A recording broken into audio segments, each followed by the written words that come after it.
जय हिंद दोस्तों। मुझे पता नहीं आप किसको सुन रहे हैं, कवि कुमार विश्वास को, एक राजनीतिक पार्टी में काम करने वाले कार्यकर्ता को, सोशल एक्टिविस्ट को, पर थोड़ी देर के लिए मुझे मत देखिए, मैं जो कहना चाह रहा हूं वो सुनिए। पिछले 2 दिन से सोशल मीडिया पर एक वीडियो देखा जिसमें कश्मीर में लोकतंत्र का सबसे बड़ा महापर्व चुनाव निर्विघ्न कराने के लिए गए हुए भारत के कुछ बेटे, हिंदुस्तान के कुछ वीर सिपाही, अर्धसैनिक बल सड़क पर जा रहे हैं और वहां कुछ शोहदे, कुछ लफंगे उनको थप्पड़ मार रहे हैं, गालियां दे रहे हैं, उनका हेलमेट छीन रहे हैं। वो सशस्त्र हैं, उनके हाथों में राइफल हैं, लेकिन उनके पैरों में इस तथाकथित कानून और कुछ मानवाधिकारों की बेड़ियां हैं। मुझे 2 दिन से बड़ी बेचैनी है इस बात की कि इस पर क्या किया जाए। मैंने बहुत सारी प्रतिक्रियाएं देखी। लोग कह रहे हैं देखिए हमारे सैनिकों में कितना धैर्य है। कुछ लोग कह रहे हैं कि नहीं नहीं, ये तो मानवाधिकार की बात करने वाले लोगों को जो कहते थे उनको अकल आनी चाहिए, देखिए वहां के लोग कैसी बातें कर रहे हैं। क्या हम इस देश में कुछ देर के लिए, कुछ वक्त के लिए अपनी अपनी पार्टी, अपने अपने नेताओं की चापलूसी और उनके घेरे से बाहर आके सोच सकते हैं? क्या हम ये सवाल कर सकते हैं कि एक राज्य में, केंद्र में एक जैसी सरकार होने के बाद, सारी शक्ति होने के बाद भी हिंदुस्तान के किसी बेटे पर एक लफंगा हाथ कैसे उठा देता है? और क्या हम ये सोच सकते हैं कि इस देश के लोकतंत्र का महापर्व मनाने के बाद अगर 6% वोट कश्मीर में कास्ट हो रही हैं तो इसके केवल 2 कारण हो सकते हैं, या तो भय है या भरोसा नहीं है। या तो लोगों को भय है कि अगर वो वोट डालने निकलेंगे तो अलगाववादी ताकतें उन पर हमला करेंगी, या उन्हें हमारी लोकतांत्रिक व्यवस्था में भरोसा नहीं है। और दोनों में ही हमको चिंता करनी पड़ेगी कि हम कश्मीर के साथियों को भरोसे में कैसे लें कि वो लोकतंत्र के माध्यम से मुख्यधारा में आए, या अलगाववादियों को इतना भय कैसे हो कि अगर तुमने किसी पर हाथ उठाया, उंगली उठाई तो तुम्हारी खैर नहीं होगी। लेकिन हमें कहां चिंता है, हम अपने अपने रहनुमाओं के पीछे फिदा हैं।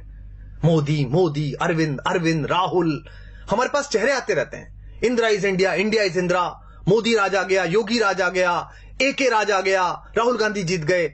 हमें पता ही नहीं है कि कुछ वक्त का काम है। मोदी हो, राहुल हो, अरविंद हो, योगी हो, कोई भी है, 5 साल, 10 साल, 25 साल, देश 5000 साल का है और मेरे और आपके जाने के बाद हजारों वर्ष रहेगा।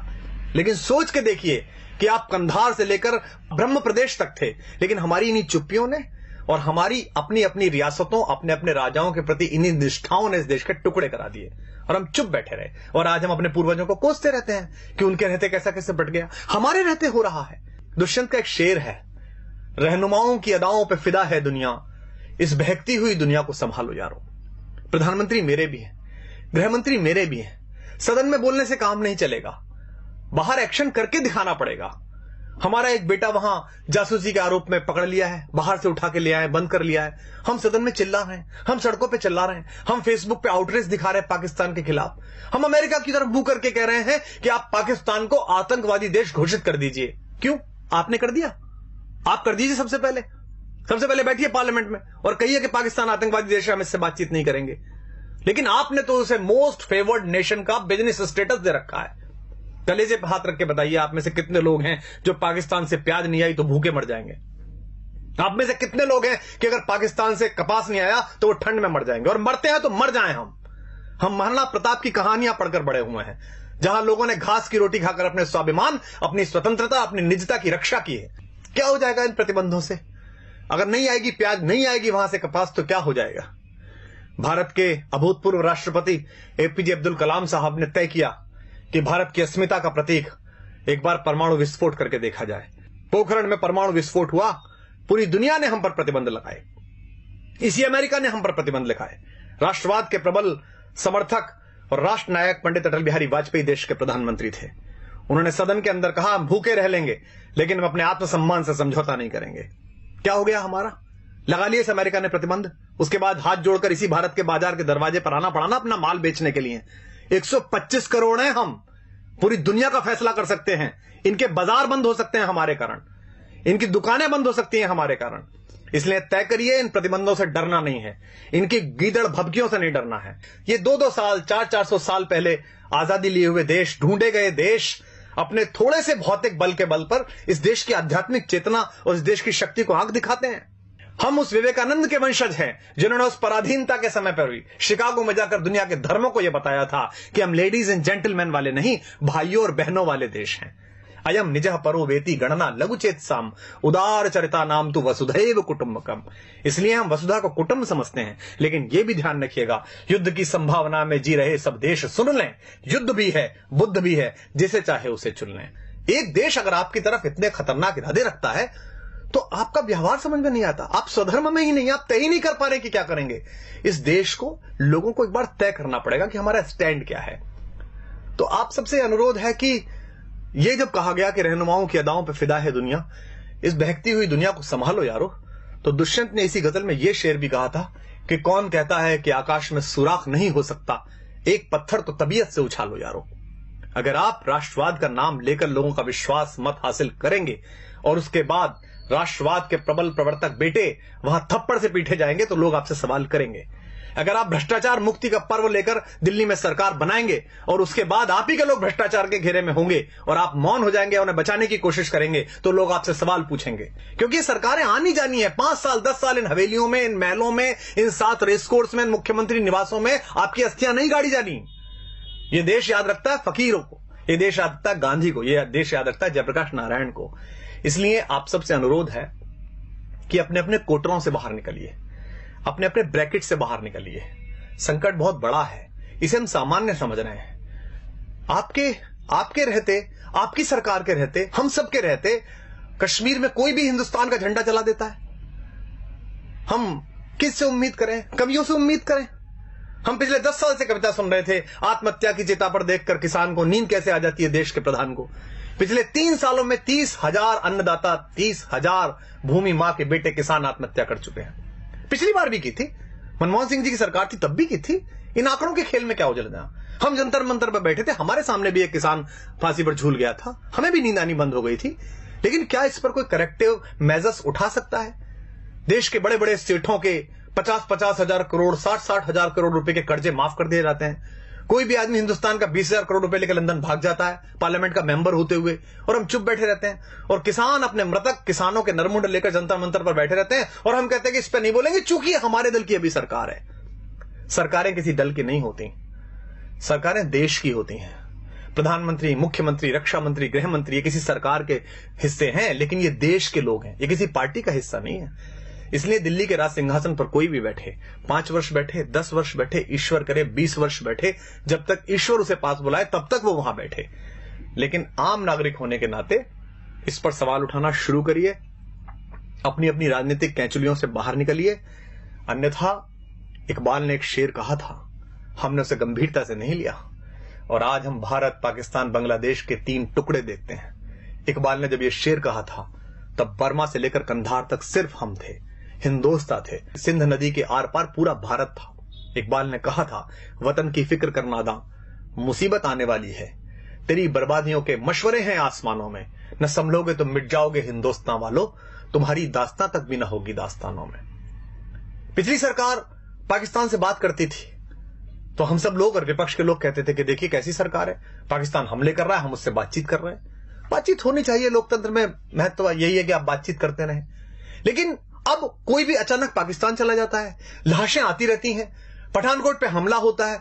जिस आईएसआई को हम 40 साल कहते रहे कि हमारे देश में अस्थिरता फैला रही है, आतंक फैला रही है, उस आईएसआई की टीम बुलाकर और हमारे सैनिकों की अगवानी में सिंहों की पेशी करवा दी कुत्तों के दरबारों में।